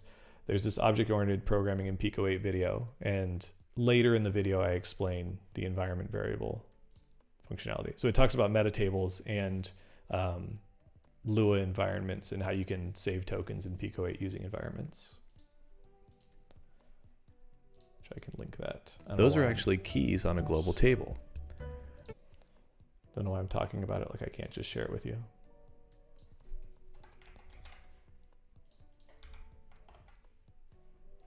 It should be popping up in chat.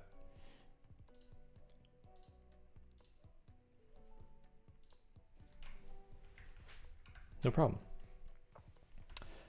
Okay, so what I was trying to test was I want to put some obstacle here that I need to destroy to come into this area.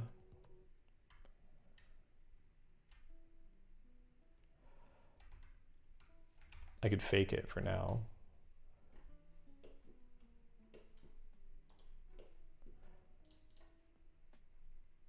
Oh, I also need to, I want to figure out something with sprite layers, or I need to redo this sprite. Right now, I have, did I make a second version of it? I did not. This sprite is it's flagged as a foreground sprite. So I can walk through it, and that lets me kind of walk behind the tops of platforms. But if I want to put something in that space, it sort of clobbers it. So maybe with auto tiling, I could figure out how to automatically fill out foreground sprites, and then I could layer a foreground sprite over an entity.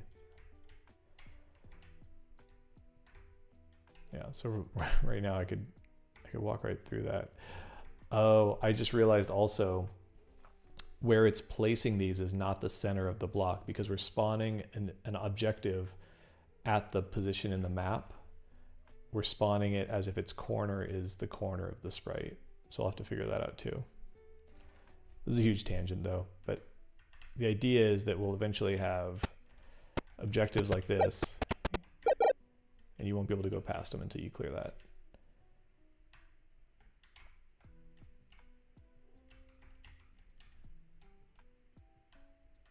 And then I want to figure out pathfinding also. That might be the next thing, because I want the player to pathfind to the cursor so that I can't get in situations like this, where now I've walked the cursor away from the player. And then same with the bots following the player. The bots should never get stuck on anything.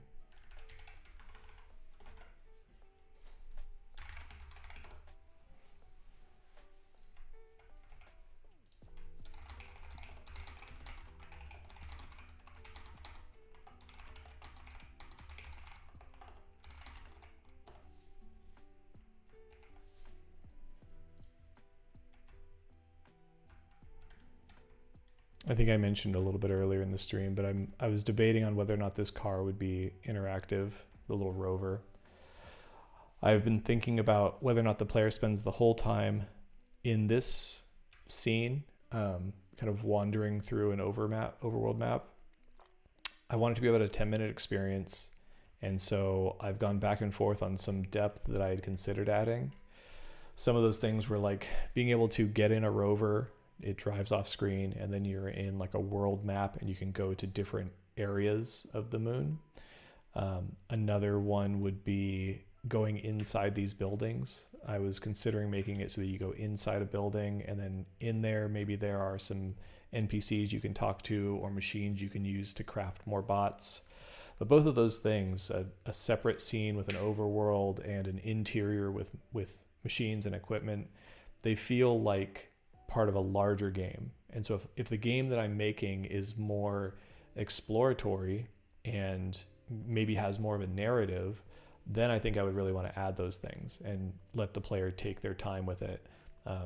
Maybe even be able to drive the vehicle. If I went with sort of like a multi-cart approach, I could just have it load a separate cart that is the driving section and let the player kind of roam around. This game came out of an idea that's been evolving in my head over a few years.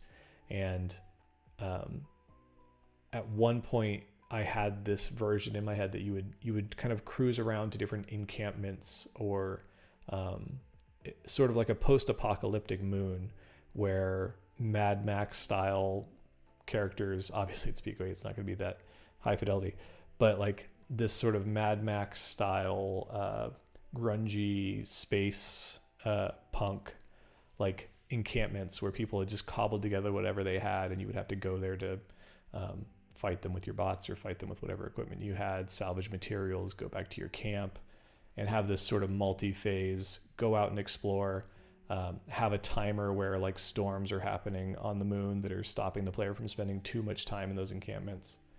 Obviously that's a much bigger game.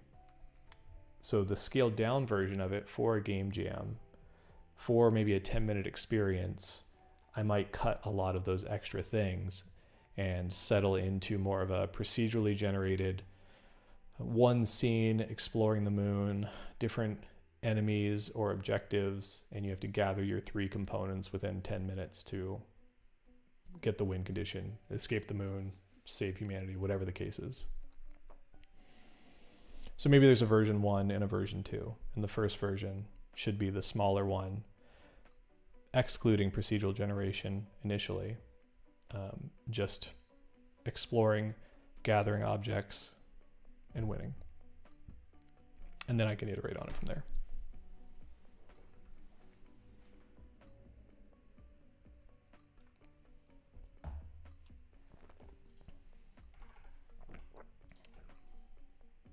Okay.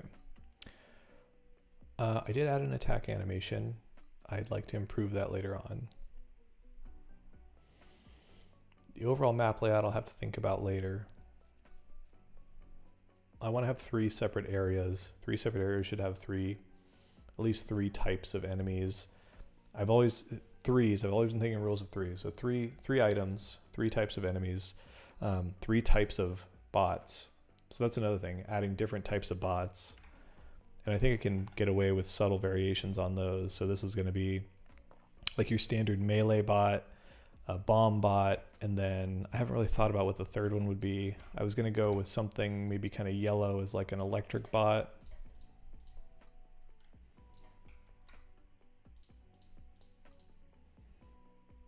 And then I thought about using this center dot to indicate whether they were passive or attacking. So that might be it, just 4 pixels to indicate the color. And then I don't know if I would do green, probably just gray. I don't want too many colors in there, but they could be red if they're attacking. And then yellow could be some form of electricity. I thought about having a little electrical puzzles. So then you'd have a purpose for each of these. Right now I have these basic bots attacking, but maybe I have a bot that carries things, or something that it moves things, destroys things, and powers things. I could 3 different verbs for these 3 different bots, and then I can try and think of puzzles that fit each of those. So the way I have attacking now, I don't know if that would just be like a general purpose like melee bot.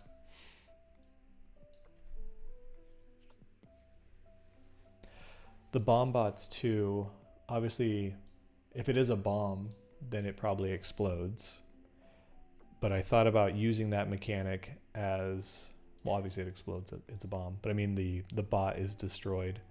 And so if I'm going to spawn energy the way that I have it right now, and energy is the class name, but they're like little microchips, and there was some UI that showed how many microchips you had. If I'm going to have a bot get destroyed, then I think I would just have it like spit out some of these things. Again, in more of an arcade style game, if it spits out little like energy or electronics or whatever I want to call them, then the player might have to run around and pick those things up to collect them. And then it adds just like a little juice to the game where stuff's kind of popping out of the enemies or the objectives. You collect it, you run back to machine and get more bots. And then yeah, if I'm not doing the interior, then it doesn't make as much sense to have this style of building. Maybe the buildings themselves end up having a little more detail, or they sort of match the bot colors in a way. And then instead of this just being round, it might have sort of like a little bay on top.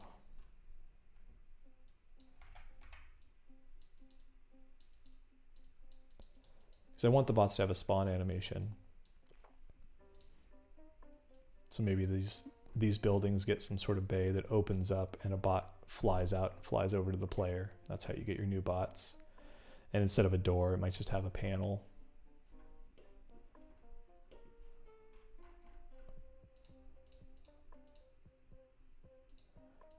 Oh, that's another little detail. I have a helmet sprite. That was going to be when players are outside, they get the helmet on. They get helmet and gloves, and then when they're inside, I was going to remove the helmet.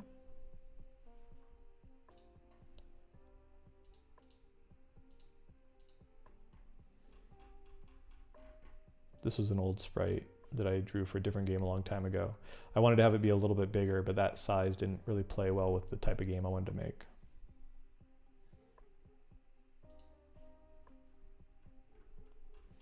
Yes, I might move towards something like this. Let's reopen that. Yeah, there was this like terminal view that I had originally.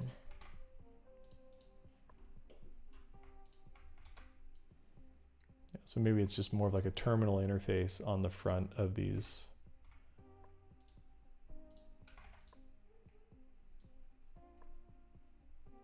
And you can go up and interact with the terminal.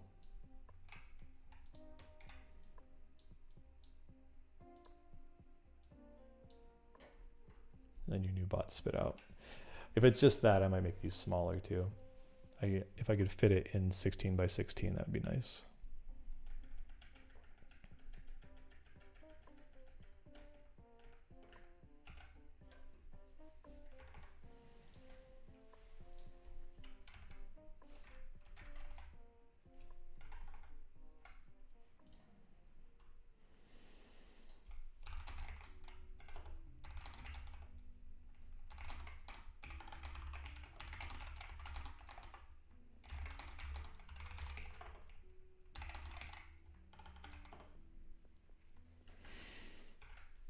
Okay, time is it?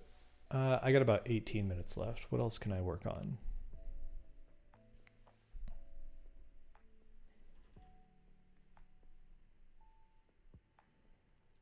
Still not sure how I want the bots to spawn. Probably just purchasing them, but I need to, maybe I need to add back the UI.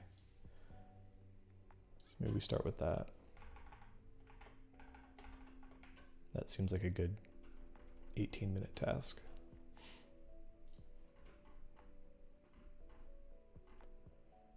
Yeah, so I have this draw UI function. It's just commented out. And it is, oh, I have, time limit is gone. I think I deleted that earlier.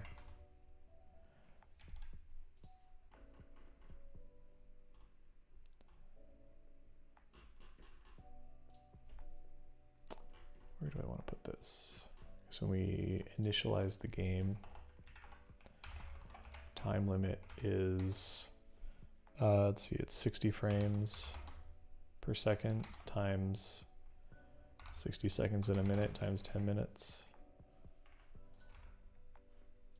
And then time start is whatever the time is when the game starts. We're out of memory. Why are we out of memory?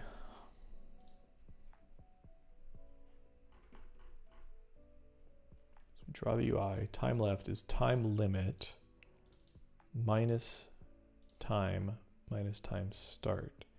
So time minus time start should be how much time has elapsed. And then time limit. I think that's right. Let's jump over here and consult the history real quick. I think that was in the game class. I might have set up the time somewhere else.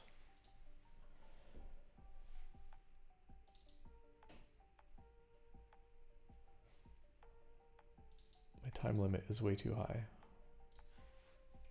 Bad math.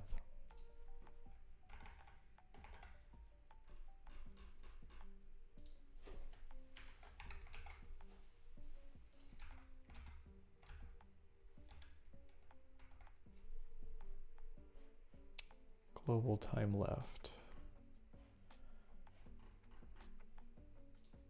Oh, so I commented that out. Okay, so that's working again. So I have 10 bots, I have no energy.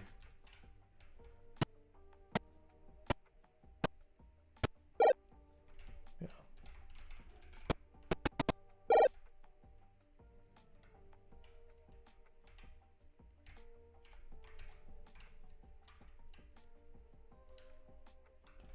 Seems a little too easy that the player just gets the energy. So either I will need to run the cursor around and collect it, or I need to work on the bot pathfinding, and instead of them attacking, they actually carry it. So maybe these gray bots are like carrying bots, and they would have to pick up one of these little objects, carry it back to base, and then I would get whatever currency and use that currency to spawn more bots.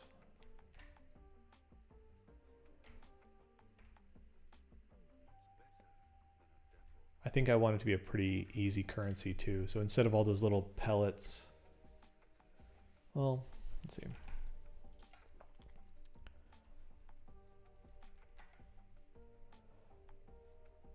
I could do, so in my UI,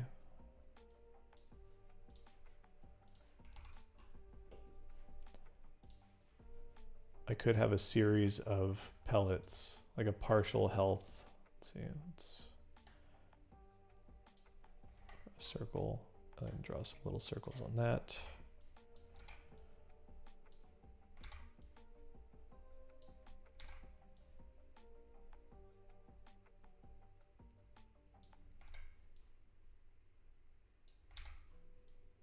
Maybe 6.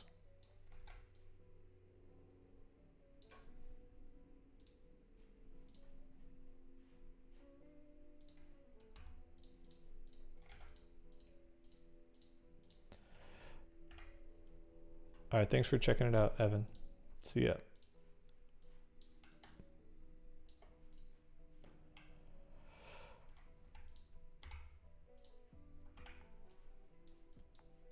So I could just do something like this that fills up. So as you collect energy, it kind of chunks away and each of these little bubbles fills up. And then once you've filled the entire container, then you get 1 token or 1 currency to spawn a bot.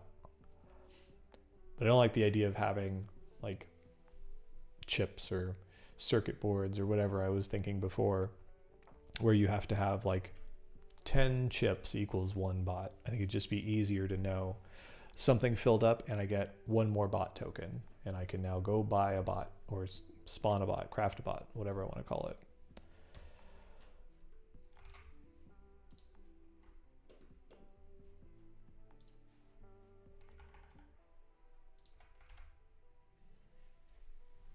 So I think I will need to figure out carrying.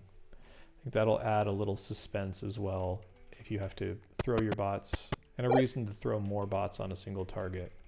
So then if you have a bunch, you can have them fly really quickly and return it. So I also need to think of what a base station will look like. Maybe that's, okay, that's how I'm gonna spend the last little bit here, is I'm gonna do a little doodling. Let's close this, don't save. Save this, export the sprites just in case I changed anything there.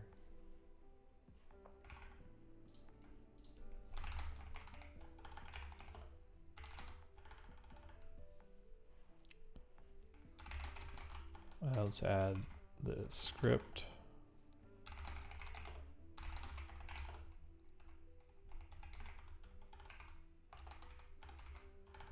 Let's chore. Re-enable the temporary interface, and then we're still working with the sprites. I guess we'll update the sprite sheet. Oops.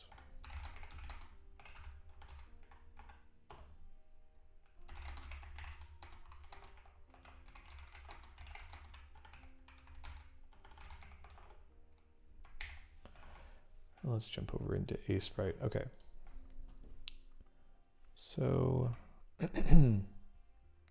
think these are going to be separate.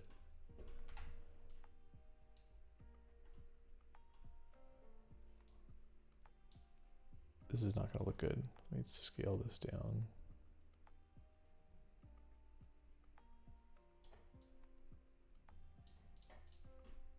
So if I was trying to make one of these buildings at that size, what would it look like?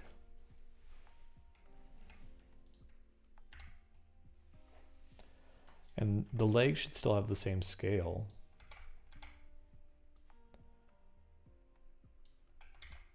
Because it's still in the same physical space. This is still to the scale of the player, but it's just a smaller building or machine.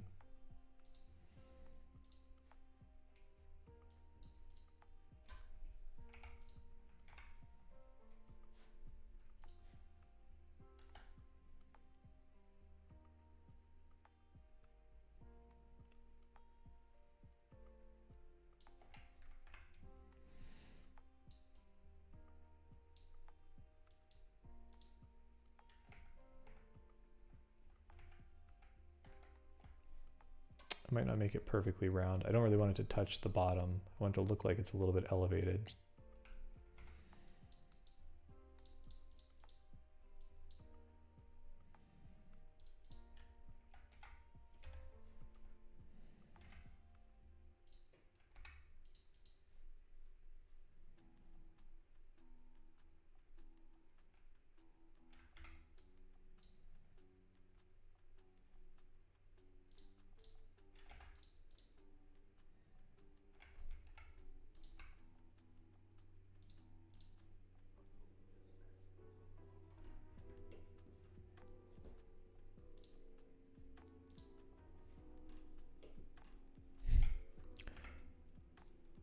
Bring back in terminal.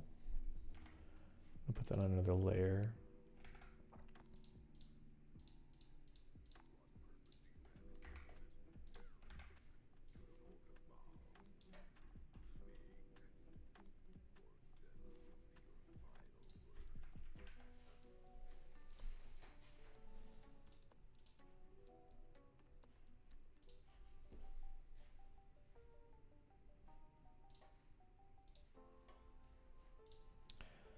Okay, let's erase the corners. I think it might be as simple as that. And this has to be offset in one direction, I guess to the right.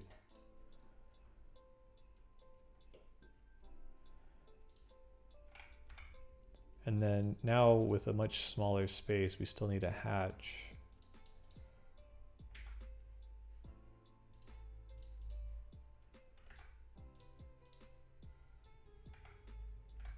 I think I would angle it a little bit.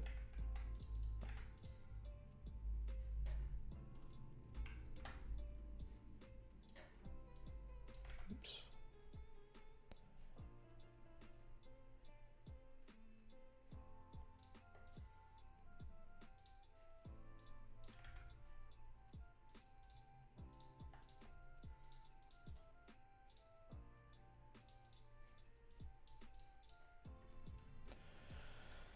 I feel like that angle's wrong. I need to swap these.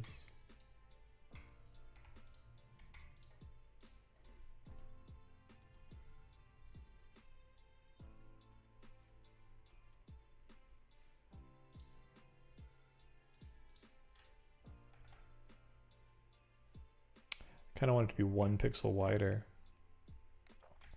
Actually, I guess, let's see. If I move that over, that would have to be there. That puts a lot of gray on this side. That doesn't really read right either.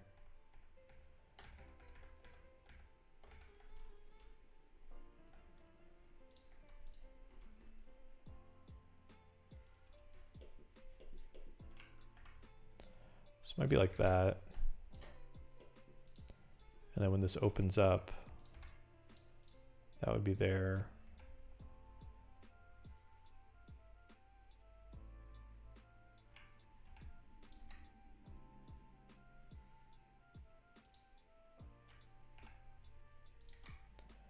The inside would be dark.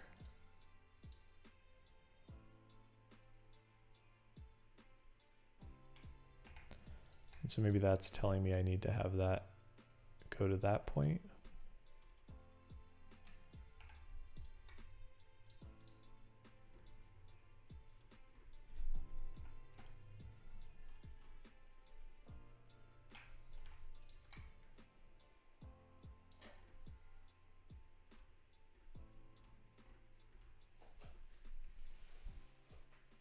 I don't know if I like the white pixels on that.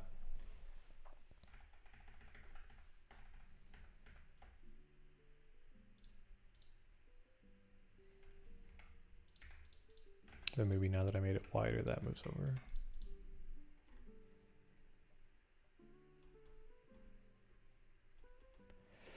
So that might be okay. The only challenge now, though,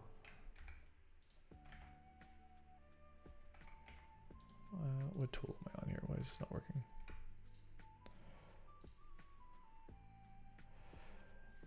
The only challenge now, oh, because this is index color mode and that's transparent. I'm erasing when I choose black.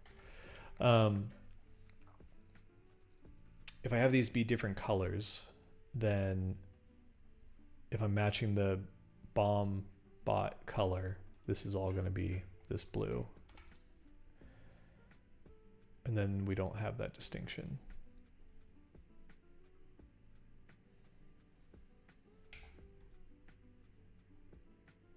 Unless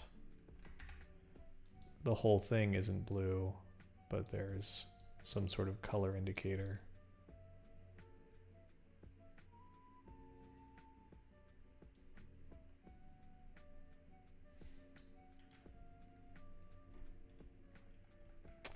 I don't like the clash on the white.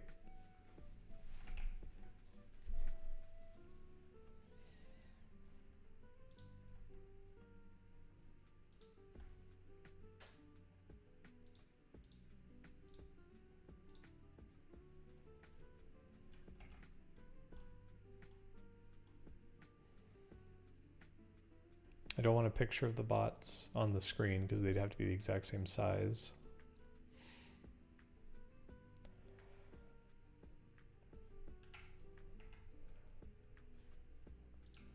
I think I have room to introduce a couple different colors into the color palette.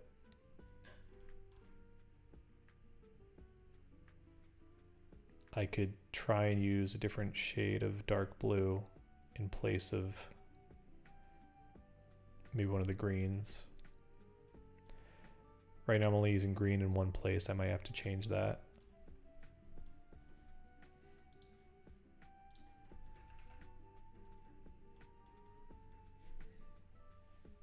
Okay, I think that's going to wrap it up for me for now. I have an idea of where to go next. Bot spawning will probably be the next thing.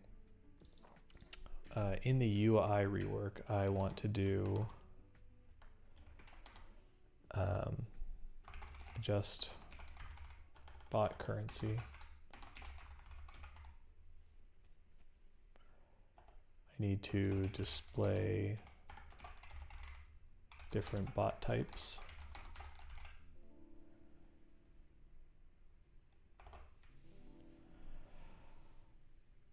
I don't know if I'm going to keep this timer the way that it is. I might have like an oxygen timer or some sort of progress bar, something. The timer was just the first indicator that I thought of, but I don't necessarily love the amount of space it takes up in the UI. I also don't want it to just be a black bar. So part of the UI rework is design. It's not really a heads up display, but we'll go with that for now.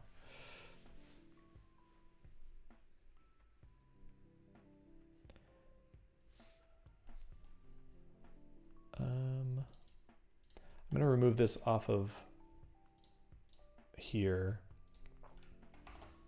We'll call the current bot animations done. We'll add a card for bot spawner entity. And then that has player interaction, player collision. Player interaction. So a player should be able to attempt to spawn a bot. Spawn bot animation. And then bot spawn cooldown. Probably don't want you to be able to spam it. Maybe we do. Again, for the arcade game vibe, we probably want players to be able to move quickly if we want them to be able to work in 10 minutes. So I'll put a question mark on that. So the bot spawner entity is something to work on in tandem with the UI. Entity collision is going to have to be solved maybe before any of that, because the bot spawner, the player has to collide with the bot spawner and have some sort of interaction with it. And then with that, I'm going to have to figure out the inputs. So right now you have your arrows steer the cursor around. You can hold down the throw button and you get the little aiming arc. And you let go and it attacks. While you hold the aim, I want you to be able to switch bots with the secondary button. Right now it's the recall button. And then if you're not aiming, that will recall at the cursor. There needs to be some indicator that you've recalled the bot. Maybe like a little exclamation mark pops up. Let's actually bring this back over then. We want recall exclamation. Is there an I there? Exclamation.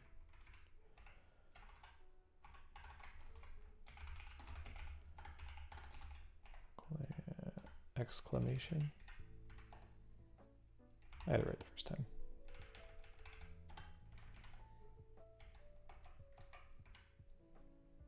I think that'd be a simple way to illustrate that the bots are being recalled. Just a little exclamation pops up, Metal Gear Solid style, and then goes away as the bot flies over. And maybe there's a little freeze frame there too, where exclamation pops up, then the bot starts following.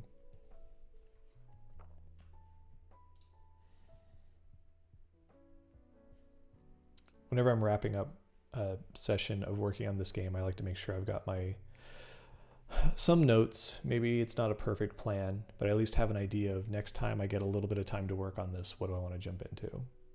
So I think I've got a good amount of stuff to work on the next time. I've got a chunk of a couple hours. Thanks for joining and following along. For those of you who showed up, if you're watching this later in recording, thanks for checking it out. I'm going to try and stream regularly Wednesday nights from 5:30 to 7:30 p.m. Pacific, and maybe other random times outside of that, but I'd like to stick to that regular weekly schedule. So hopefully I will catch you all again, and I will see you later. Thanks again for stopping by.